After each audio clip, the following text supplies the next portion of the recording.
There's honestly so many times where I almost got scammed or did get scammed during my many years of making music. I honestly just wish that I had somebody to tell me to avoid these things before I got started. What's going on, guys? My name is Unharmed, and today I'm going to be talking about 10 things that I wish that I knew before I started my music career. During my time, I've gotten millions of streams on my original music and my remixes and covers. I've performed live and I've collaborated with many people across the music industry. Along the way, I feel like I've made some pretty good decisions that pretty much led me to where I am now. But along the way, I've also made decisions that I regret or decisions that really set me back. And I wish that I had somebody to tell me, do not do this. But luckily, I already made these mistakes, and my goal is to tell you guys what you guys shouldn't and what you guys should do, or at least what I recommend. Now, before we get started, I just want to mention that the music industry is very, very big. It's much more than just your traditional record label and A&R, for example. You have musicians, you have booking agents, marketers, producers, sound engineers, tons of people that you will come across during your music career. You yourself, if your goal is to sell your music or make money from your music, you're in the music industry. Or on the other hand, if your goal is to offer a service to people in the music industry, say a videographer trying to shoot music videos, you're also in the music industry. Now, without further ado, let's go ahead and get started. So for number one, right off the bat, I'm gonna say not every opportunity is worth taking. When I first started out, I heard a lot of people say that you should take any opportunity that comes your way. This phrase was very common: no opportunity is a bad opportunity. And I feel like, honestly, I feel like that's a load of shit. I feel like the people that say this either haven't come across a scam or a bad opportunity, or they're like pretty oblivious, to be honest. Being in the music industry, especially when you're just starting out, you're in a very vulnerable spot because your music is very emotional to you. You're trying to pour your soul out there, and people know this. You're inherently in a vulnerable position, and there's a lot of people out there that will try and take advantage of you. If you're approached by somebody with an opportunity and things just don't seem right, I would really recommend that you trust your gut and you just go ahead and just cut your losses and do not take that opportunity. And if you try to do so and they try to make you feel bad for doing so, and that just really emphasizes that your gut was right. Number two, beware of people. So this really ties into number one, to be honest, but basically I just really want to get this point across that there are shady people out there. Like I said, you're very vulnerable and there's bad people out there. There are people that will come to you with such urgency and basically guilt you or try to make you feel bad or make you feel like you're missing out if you don't take an opportunity. But oftentimes they're just trying to get money out of you. They're trying to get money out of you, and it's really, really tough because it requires your money, your time, and your effort. And when you take a bad opportunity or you work with a shitty person, you're wasting time that you could have been spending on other things that you actually enjoy. Let me give you an example. I think it was about a year ago, I was approached by a music marketing agency. They came to me with a very, very polished sales pitch. We hopped on a Zoom call and they basically walked me through their strategy, told me that they loved my music. They gave me a quote for these marketing services that they were gonna do. Then I, of course, had some follow-up questions, and then the guy said, "Remind me, what's your genre again?" And I was like, what? There's no way that you're pitching me this marketing idea and you don't even know what genre I am. It was definitely a money grab. And the way that he approached me was with such urgency. He basically said, so, at your stage, artists are really considering scaling up. And, you have to take your music to the next level. You care about your music, right? Well, we offer this marketing package for blah, blah, blah amount of dollars. And if you don't take it, honestly, you're going to be missing out, You really care about your art, right? See what I mean when I say that they come to you with such urgency? And because we're vulnerable, we're very easy to fall for it. So just beware of people. Number three, nobody is coming to save you. So I think this is one of the most important ones, and one that I wish that I knew myself when I was starting out. But basically, you just putting music out there, unfortunately, is going to be very, very difficult, near impossible to get noticed or to get the results that you want to see. There's a lot of work you have to put in. For example, if you want to get signed to a record label, you have to do some outreach on your end. You have to email people, you have to connect with the right people, try to put your music out there and just spread as much as possible. You posting your music with no marketing and no extra work is not going to get your music very far. You can't just sit around and wait for things to happen. Number 4, build a team. So this is another super important one, especially for us independent artists that aren't in a band. We just kind of like operate solo. This is very important because, like I mentioned earlier, the music industry is very, very vast. There's so many different components to being a successful artist. On top of being a great songwriter, you also have to be a good marketer.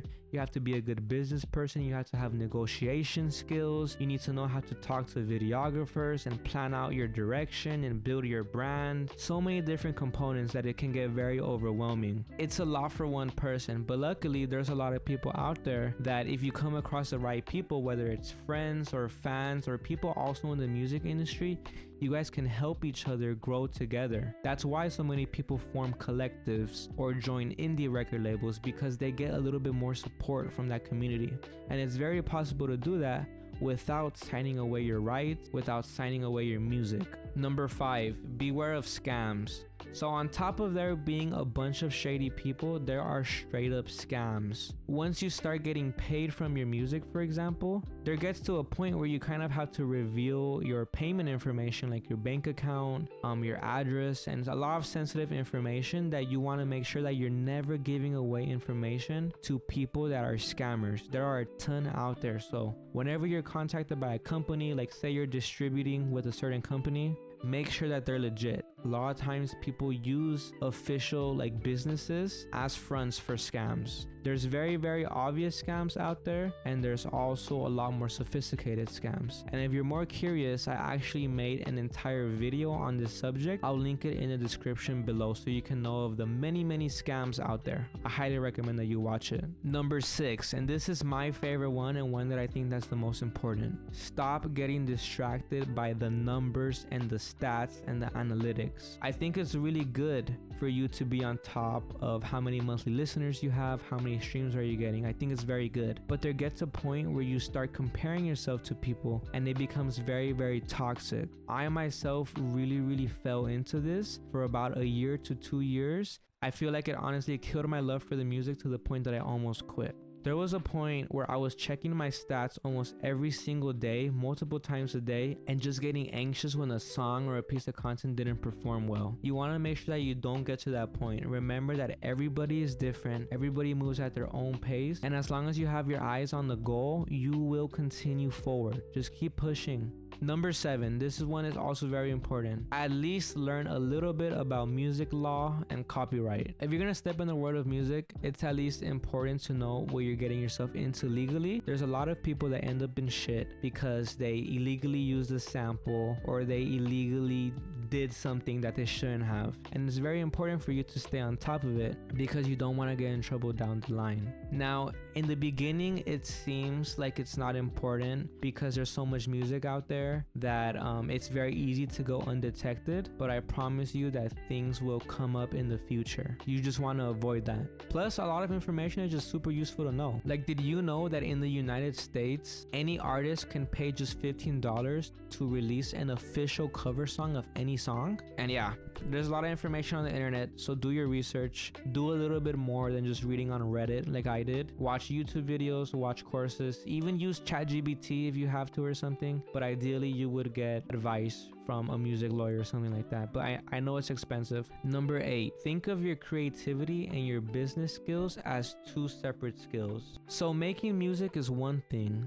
but once you start building your brand and your business, that's a whole separate beast, to be honest. In one of my other videos, I talked about an internal battle that many artists have, which is basically the spectrum between being a pure creative and being a business person. It's very important to reflect on the aspects of music that you like. Like maybe you like songwriting, but you don't like making content. Maybe you like getting dressed up and picking your outfits, but you don't like shooting music videos. As you make music, you're gonna come across the skills that you like, the skills that you don't like, your strengths and weaknesses, and you're gonna be able to use them to your advantage. It can be overwhelming. There's a lot out there. There's a whole world of mixing, producing, videography, lighting, styling yourself, picking your outfits, creative direction. There's a whole world world out there. There's a lot out there, but remember that you don't need to know every single thing to be successful. Some of my first songs were literally recorded on Apple earbuds in my car. Number 9, define your artistry yourself. There's a lot of people that are clones and try to copy the aesthetic and the whole model of other artists, and you don't want to do that because it can come off inauthentic.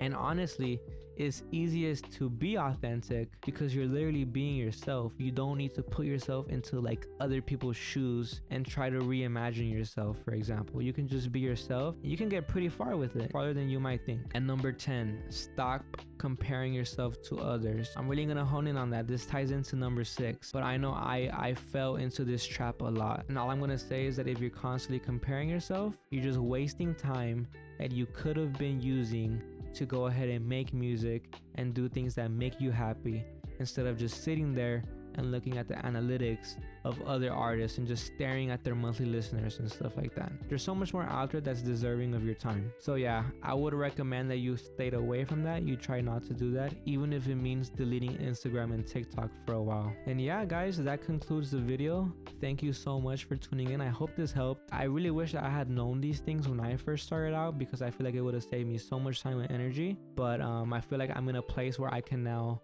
pass this along. So hopefully this helped. Go ahead and leave a comment down below if it did. Let me know if you agree or if you don't agree, or if there's anything else that you want to add, to be honest. And don't forget to like the video and subscribe if this helped you. And thank you so much again. I'll talk to you guys later.